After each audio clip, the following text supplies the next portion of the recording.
Hi, ladies and gentlemen. We are going to look at notes 10.6, solving quadratic equations using the quadratic formula.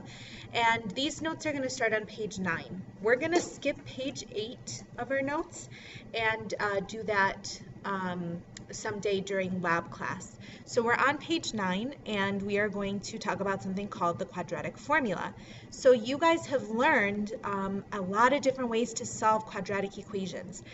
We've learned how to solve it by factoring. That's one method. The second method was by square rooting. The third method is by completing the square.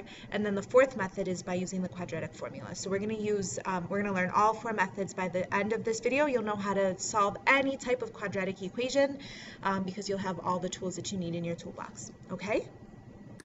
So, what is the quadratic formula? First of all, make sure that you understand that the general equation of a quadratic equation would be ax squared plus bx plus c equals 0. So the quadratic formula is what I'm about to write down right now. Now, do not let this freak you out. Although it will look very scary at first, it is not that bad at all.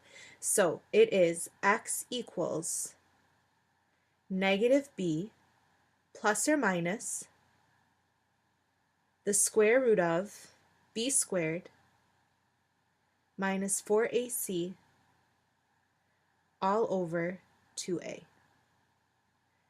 Okay, so this is the quadratic formula.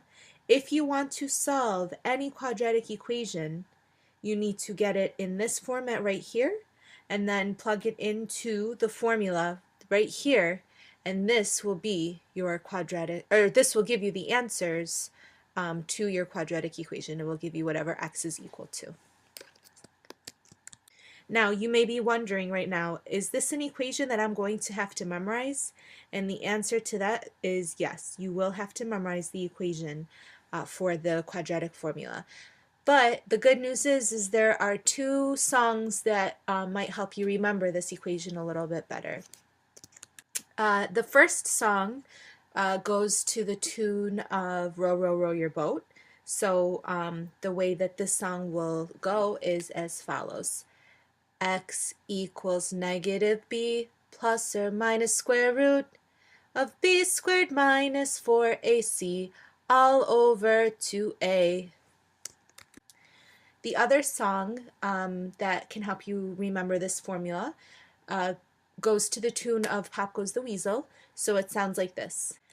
X equals negative b plus or minus the square root of b squared minus 4ac all over 2a. All right, so in order to solve this problem, let's use the quadratic formula. So remember, this has to be in the format ax squared plus bx plus c equals 0.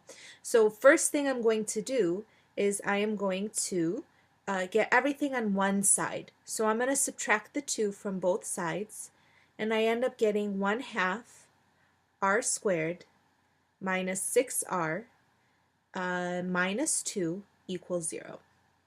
Okay, and then I'm going to figure out what my a value, my b value, and my c values are. So a is 1/2 because it's the coefficient in front of this r squared. So a is 1/2, b is negative 6, and c is negative 2. Now I'm going to go ahead and plug that information into my quadratic formula. I want you to write out the formula every time we do this until it gets really stuck in your head. So remember, it's x equals negative b plus or minus the square root of b squared minus 4ac all over 2a. You guys are going to be sick of that song by the time you're done watching this video. So then what I'm going to do is I'm just going to plug in my information. Now pay close attention to this because this is a little bit tricky. So x equals, my b value right here is negative 6. So when I plug it in for negative b right here, I end up getting positive 6 because negative 6 turns into a positive 6. It's the opposite sign. So this becomes 6 plus or minus the square root of Now, this b value is negative 6 again, and I'm going to square it. You need to make sure that that negative is inside of parentheses once you square it. Negative 6 squared minus 4 times the a value, which is 1/2, multiplied by the c value, which is negative 2. And then I'm going to close my parentheses, and that is all over 2 times 1/2. Okay, so then I'm just going to go through and I'm going to evaluate. So the first thing I'm going to do is what's inside of parentheses, and technically what's in here is kind of like, well, it's actually exactly like what's inside of parentheses. So I'm going to figure out what is underneath the square root. That is something called the discriminant, which is something we will get into very shortly. Not in this video, but in the next few days we'll be talking about it. So I end up getting x equals 6 plus or minus, and then I'm going to figure out what this number right here is. So this is going to become 36. I'm also going to figure out what this is. So it's negative 4 multiplied by 1/2 multiplied by negative 2. So negative 4 multiplied by 1/2 is negative 2 times another negative 2 is positive 4. So this is going to say plus 4. And then it's going to be all over, I can figure out what this is in the same step too, so it's all over 1. I'm not done figuring out what's inside of my parentheses or what's underneath this radical, so I'm going to add these numbers together.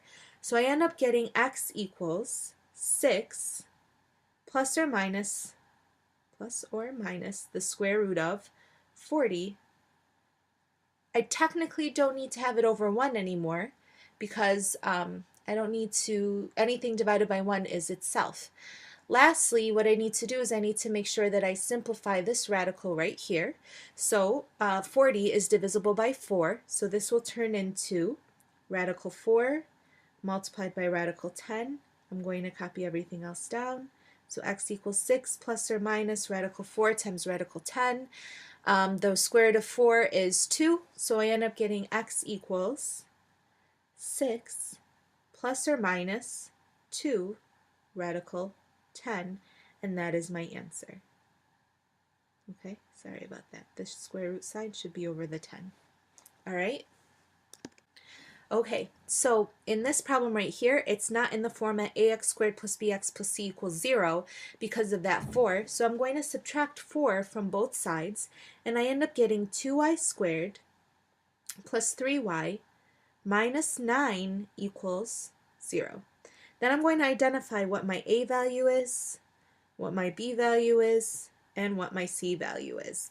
So my a value I know is 2, my b value is 3, and my c value is negative 9.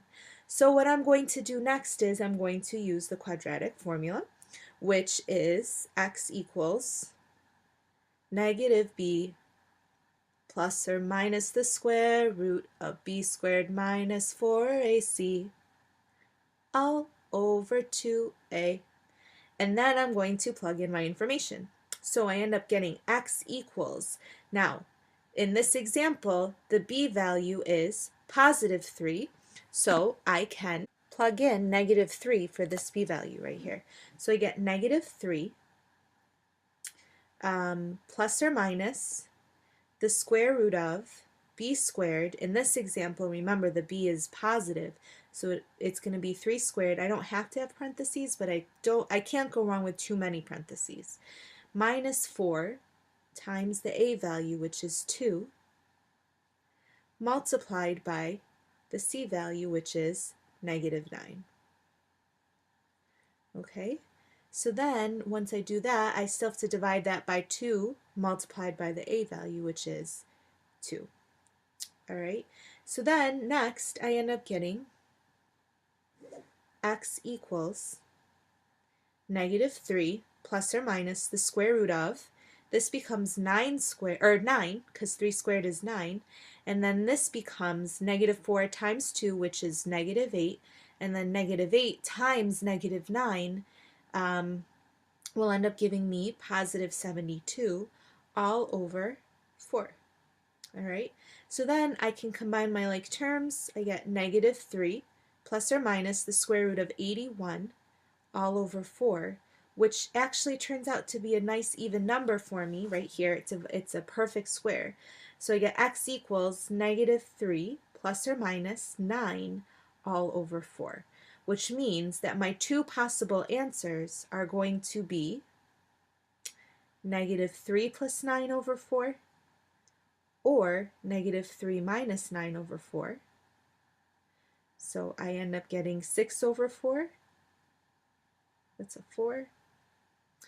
Or -12 over 4, which means that my final answer is going to be 3/2 or -3. Okay? Again, we'll talk about checking next class. And that's how you use the quadratic formula.